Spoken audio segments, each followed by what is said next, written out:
Olá, povo de Deus, a paz de Cristo, amor de Maria a todos, aqui é o Felipe. Sejam bem-vindos a mais um vídeo aqui no meu canal no YouTube e também no canal Nossa Católica, onde esse vídeo também vai ser postado. Gente, é impressionante, né? Agora até as saudações católicas os protestantes querem que a gente mostre na Bíblia, né? Apareceu um protestante nos comentários da última live que eu fiz aqui no canal, eu fiz com meu amigo Simplício do canal Básico Católico, a live de segunda-feira, né? E o protestante perguntando onde está na Bíblia a salvação que eu uso no encerramento dos meus vídeos lives, né? Salve Maria Imaculada. Pô, o cara quer que eu mostre na Bíblia, até as nossas salvações. Meu Deus do céu. Agora, o que mais eles vão pedir que a gente mostre na Bíblia, será, né? Então, eu tirei o print dos comentários do cidadão e hoje eu vou estar aqui respondendo, né? Eu tá aqui dando a resposta, né? Então, tá aqui o material que eu fiz. Então tá aqui os comentários do cidadão. Ele postou assim: Salve Maria Imaculada, onde está escrita essa saudação na Bíblia? Que livro, capítulo, versículo? A saudação peculiar da igreja primitiva era graça e paz. Nossa, ele cita isso como se fosse uma regra, usar só essa saudação. Daí eu fiz uma pergunta para ele, né? Onde está na Bíblia que tem que estar na Bíblia? Aí a resposta do cidadão: a Bíblia é a palavra de Deus para a humanidade. João 17:17. Jesus ensinou assim, está escrito. Mateus 4, versículos 4, 7 e 10. Ou seja, no fim das contas o cara não respondeu o que eu perguntei, né? Eu perguntei onde está escrito na Bíblia que só posso usar saudações que estejam na Bíblia, que é necessário que as saudações que eu vou usar estejam na Bíblia. E ele não mostrou. Eu vou mostrar que esses versículos que ele citou, nenhum deles diz isso, né? Então, essa é a resposta do cidadão. Depois que ele respondeu isso, eu nem respondi mais nada, porque eu não quero ficar debatendo com o cara no chat, né? Eu não tenho paciência para discutir com um protestante, né? Ou ficar discutindo com um protestante. Então eu prefiro gravar um vídeo de resposta que eu estou fazendo aqui, né? Então, primeira coisa, nem tudo está na Bíblia. Tem várias passagens da Bíblia que mostram. Tá aqui, né? Eu não vou ler o texto inteiro, mas você pode pausar o vídeo e ler. Então lá em Lucas 3, 1 e 2, São Lucas vai dizer que veio no deserto a palavra de Deus a João, filho de Zacarias. Quer dizer, a palavra de Deus foi dirigida a São João Batista no deserto. Onde está na Bíblia? Em que lugar da Bíblia está registrado que Deus falou para São João Batista no deserto? Em lugar nenhum. São João 20, 30, 31, 21, 25. Jesus, pois, operou também presença de seus discípulos muitos outros sinais que não estão escritos nesse livro. Estes, porém, foram escritos para que creais que Jesus é o Cristo, Filho de Deus, e para que crendo tenhais vida em seu nome. Há, porém, muitas outras coisas que Jesus fez, e se cada uma das quais fosse escrita, tudo que nem do mundo poderia conter os livros que se escrevessem. Então, São João está dizendo que Jesus fez muitas coisas, muitos milagres, ensinou muitas coisas que não foi colocado por escrito. E que se fosse colocar por escrito tudo que Jesus fez, que ele ensinou, que ele falou, o mundo não poderia conter os livros que seriam necessários escrever. O que São João colocou por escrito, como ele próprio diz, é aquilo que é necessário para levar a fé de que ele, Jesus, é o Filho de Deus, é o Messias. Mas São João diz, se fosse colocar por escrito tudo que Jesus fez, que ele falou, que ele ensinou, o mundo inteiro não poderia conter os livros que seriam necessários escrever. Nem tudo foi colocado por escrito. Atos dos Apóstolos 1, versículos 1 a 3. Aos quais, os apóstolos, né? Aos quais também, depois de ter parecido, se apresentou vivo, com muitas infalíveis provas, sendo visto por eles, pelos apóstolos, por espaço de 40 dias, e falando do que respeita ao reino de Deus. Então, São Lucas diz que depois que Jesus ressuscitou, ele apareceu aos apóstolos durante 40 dias. E nesses 40 dias ensinou coisas sobre o reino de Deus.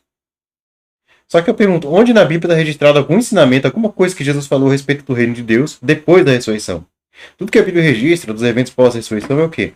As aparições do ressuscitado, as últimas instruções dos apóstolos, né, como a instrução do batismo, sobre o perdão dos pecados, né, lá em São João 20, do 20 a 23.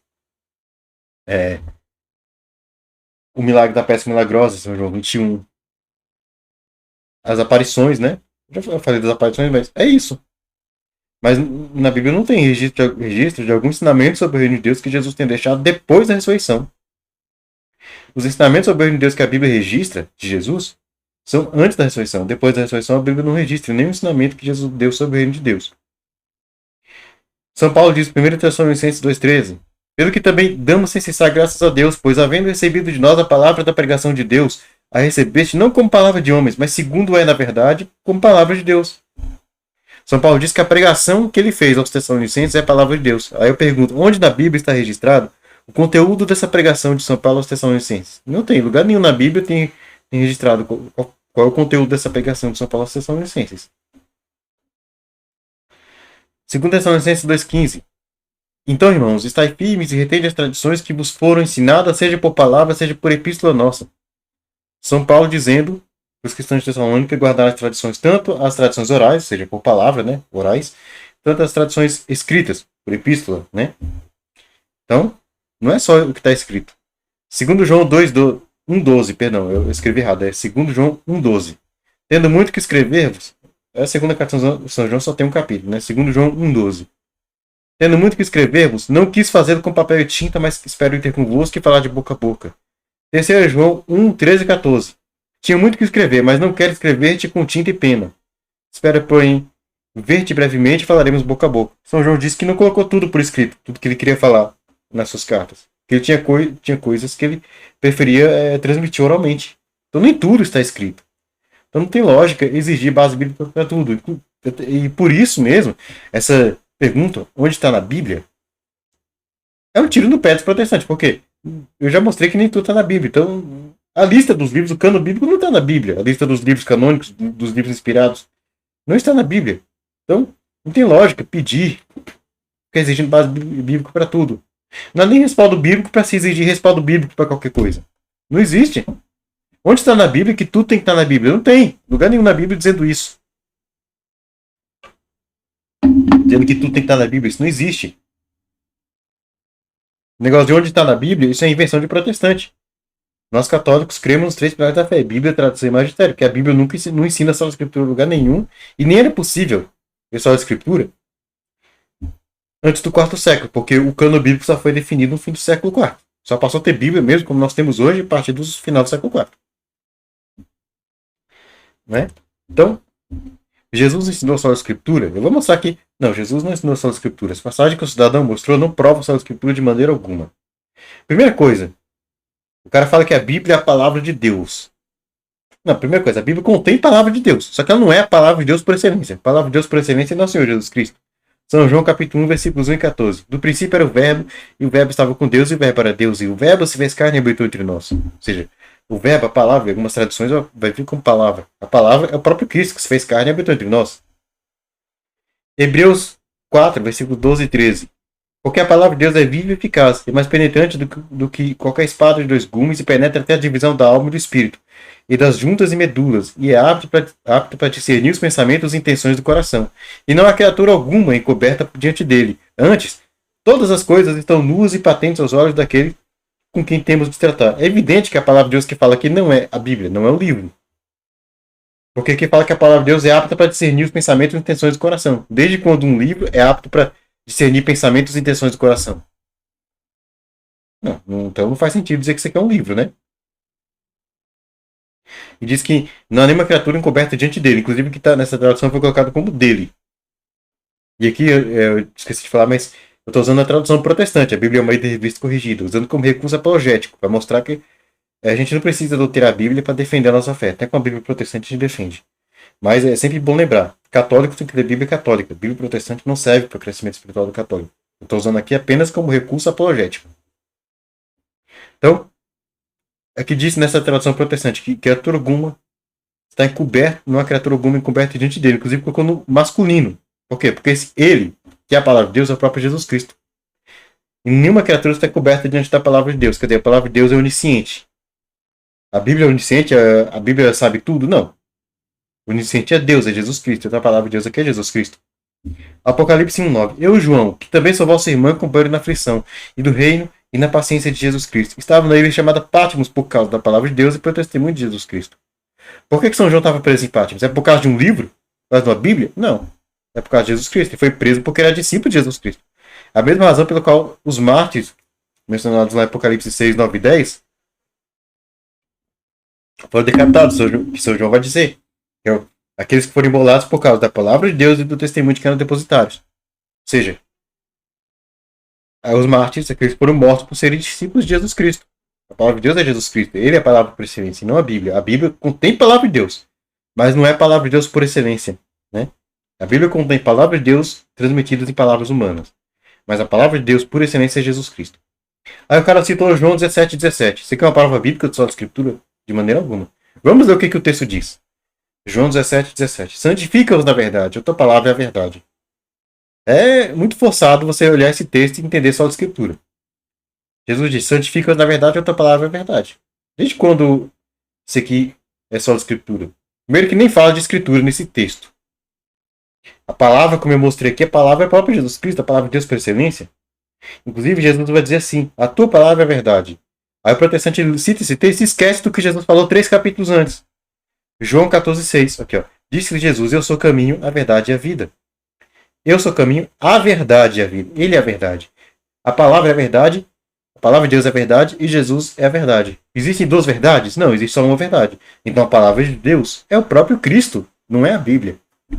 E Jesus ainda disse, santifica-os na verdade. A verdade que é a palavra de Deus. 1 Coríntios 1,30, São Paulo diz assim, mas vós sois nele, em Jesus Cristo, qual para nós foi feito por Deus sabedoria, e justiça, e santificação e redenção. Jesus Cristo é santificação para nós. E a palavra de Deus santifica. Jesus Cristo santifica. Existe duas vias de santificação? Não, só uma. Só uma via de santificação que é a graça de nosso Senhor Jesus Cristo. Que é nosso Senhor Jesus Cristo. Só é Ele que santifica. Só existe uma fonte de santidade, que é nosso Senhor Jesus Cristo. Não existe duas fontes de santidade. A Bíblia não é fonte de santidade. Fonte de santidade é nosso Senhor Jesus Cristo. Quem santifica é Ele. Então, essa palavra que é a verdade que santifica é o próprio Cristo. São João 8, 31 e 36. Interessante que o protestante também esquece dessa passagem quando ele vai citar João 17, 17.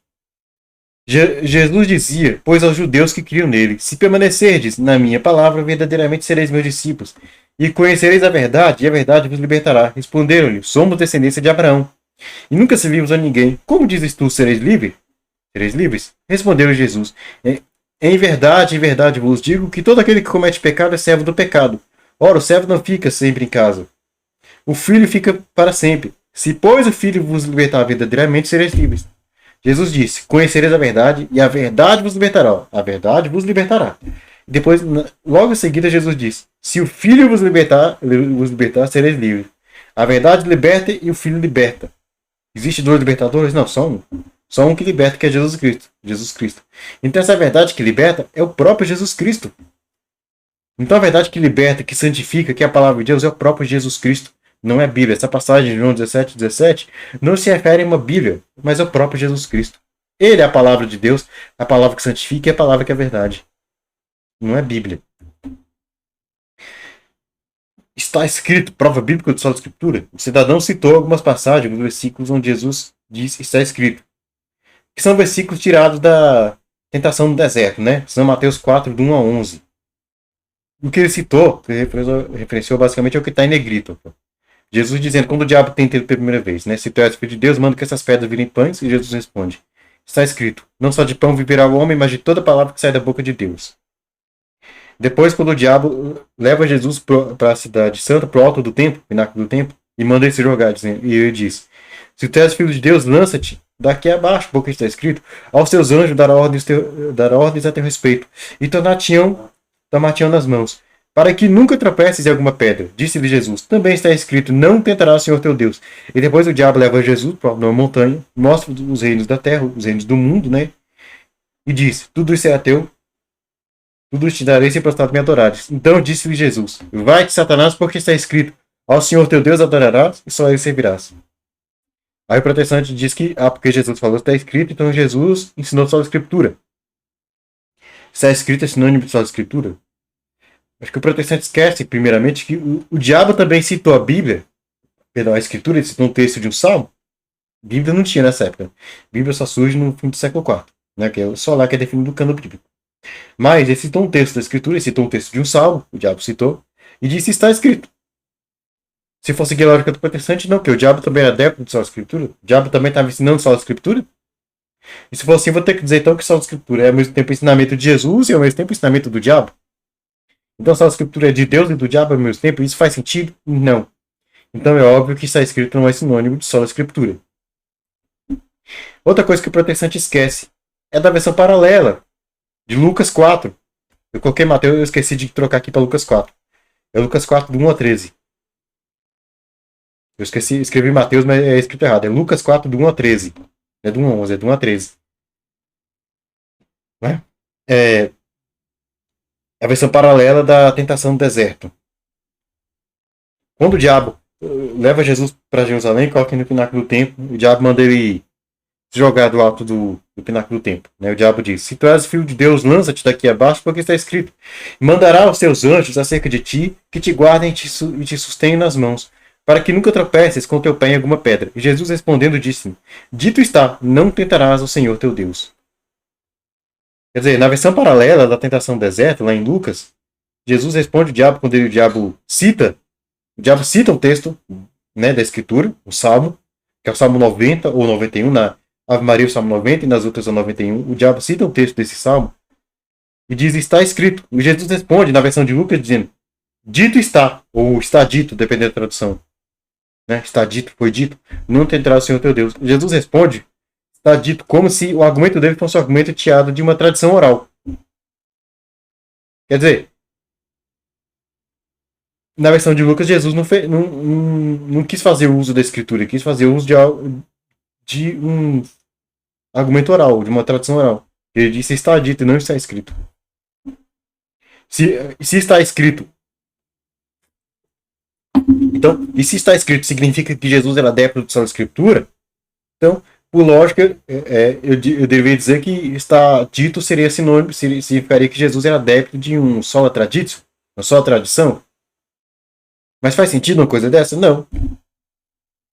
Então, está escrito não é sinônimo de sola escritura.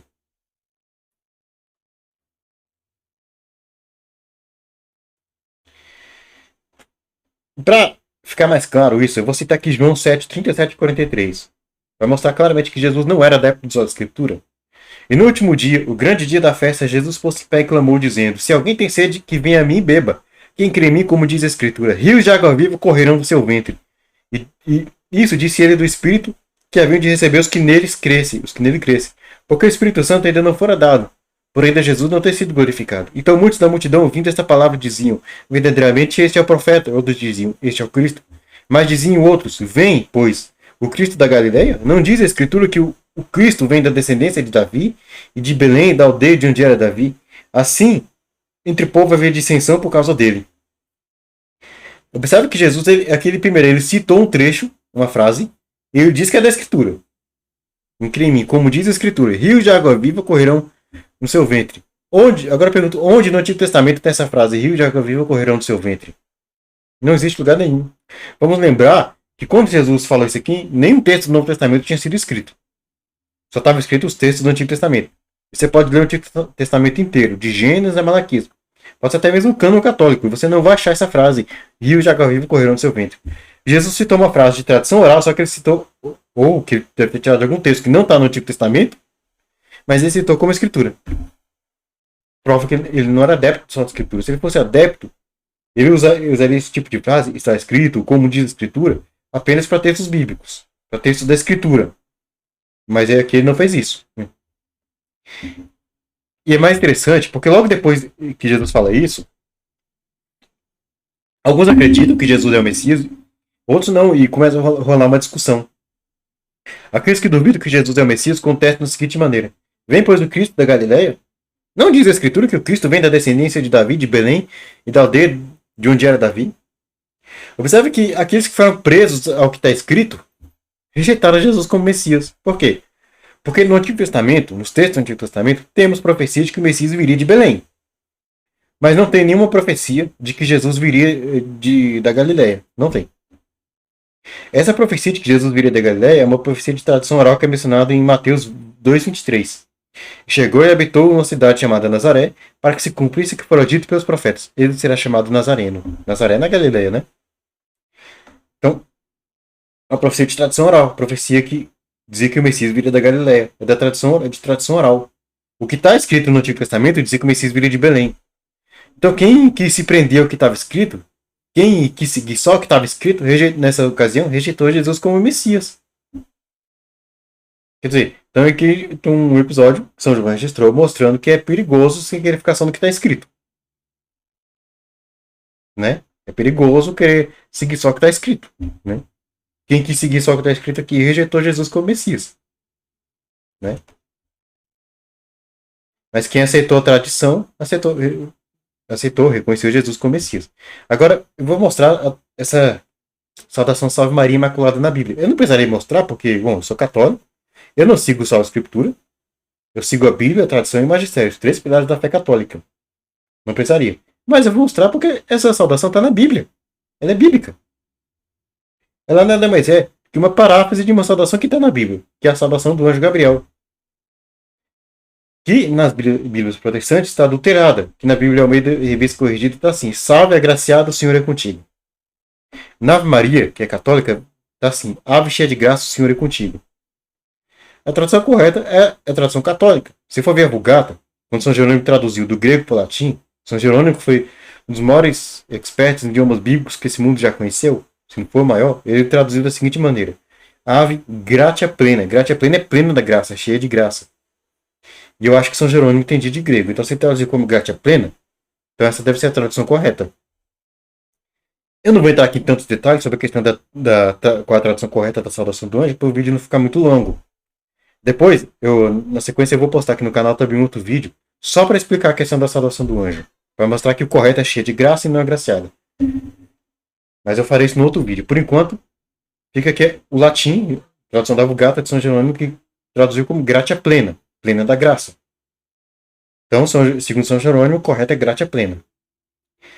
E plena da graça é o mesmo que plena de santidade, que é o mesmo que ser imaculada, porque quem está na graça não pode estar no pecado. A graça de Deus ela é santificante, ela purifica, ela santifica. Romanos 6, 1, 2, 14 e 15, São Paulo diz o seguinte: permaneceremos no pecado para que a graça seja mais abundante? De modo nenhum. Porque o pecado não terá domínio sobre vós, pois não estáis debaixo da lei, mas debaixo da graça. Pecaremos porque não estamos debaixo da lei, mas debaixo da graça? De modo nenhum. Então São Paulo mostra que, estando debaixo da graça, não há lugar para pecado. Então uma mulher que é plena da graça, ela não pode ter pecado. Ela tem que ser imaculada. Plenamente santa, ou seja, imaculada. Então cheia de graça, sinônimo de imaculada. E o ave, que na tradução protestante foi traduzido como salve, é sinônimo de salve. Inclusive, outras passagens bíblicas traduziram esse mesmo termo como salve. Lá em São Mateus 27, 27 a 29. Né, quando os soldados romanos coroam Jesus, colocam a coroa de espinhos na cabeça de Jesus, e eles vão zombar de Jesus, eles zombam dizendo: Salve, Rei dos Judeus. Né? Na Bíblia protestante também está assim: Salve, Rei dos Judeus. Tanto na protestante quanto na Ave Maria. E se você for olhar para o texto grego, né, o termo que é traduzido como salve, ou ave, em Lucas 28, é o termo grego shaire. Eu não sei se a tradução está correta. E é o mesmo termo que aparece lá em Mateus 27, 29, que é traduzido como salve, lá em Salve, Rei dos Judeus. É o mesmo termo, shaire. É o mesmo termo. Em Mateus 27, 29 é traduzido como salve, tanto na Bíblia Católica quanto na Bíblia Protestante. Lucas 28, esse termo é traduzido como salve na Bíblia Protestante. Então, ave é sinônimo de salve. Então, ave cheia de graça é salve imaculada.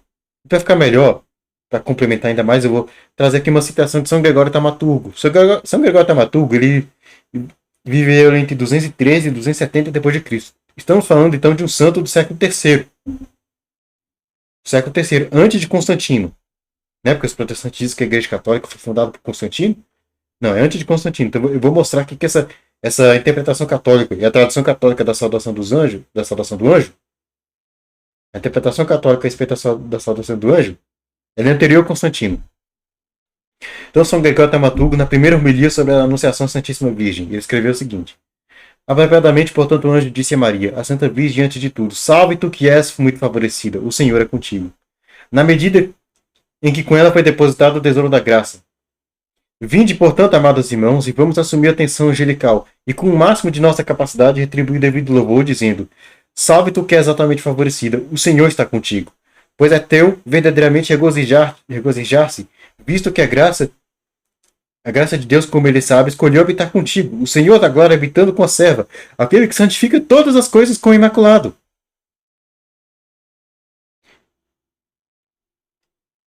Acho que com a imaculada, acho que a tradução está errada, é do feminino, porque tá se referindo a Maria, né? Deus está contigo. Ou seja, aquele que santifica todas as coisas está com a imaculada, né? Deus está contigo. E contigo também está o homem perfeito, né? Com quem habita toda a plenitude da divindade. Salve tu que és altamente favorecida, a fonte da luz que ilumina todos que creem nele. Salve tu que és altamente favorecida, o nascer do sol racional e a flor imaculada da vida. Então, São Gregório Tamaturgo vai dizer que essa saudação do anjo significa que em Maria foi depositado todo o tesouro da graça de Deus. Ele diz que o Senhor da Glória habitou com ela, aquele que santifica todas as coisas, habitou em Maria, habitou nela. Ou seja, habitou e a santificou. E por isso que São Gregório Tamaturgo vai dizer: salve tu que és altamente favorecida, o nascer do sol racional e a flor imaculada da vida. Quer dizer, ele associa essa saudação com a Imaculada Conceição. Então, temos aqui um santo da igreja que confirma o que eu estou falando aqui. A Ave cheia de graça pode ser entendido como salve imaculada.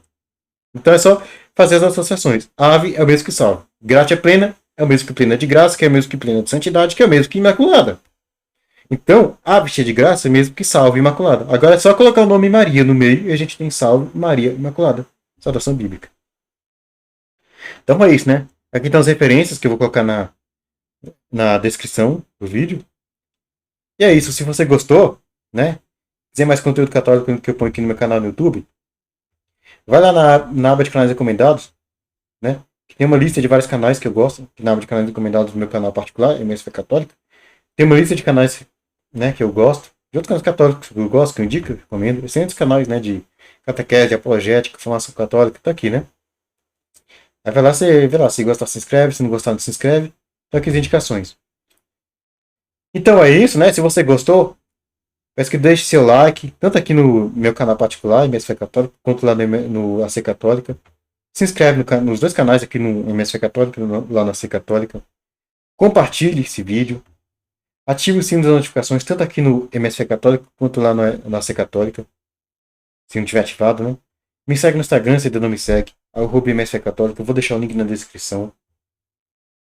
E é isso, né? Paz bem a todos. Fico por aqui. Salve Maria Imaculada. Viva Cristo Rei. Até a próxima e tchau.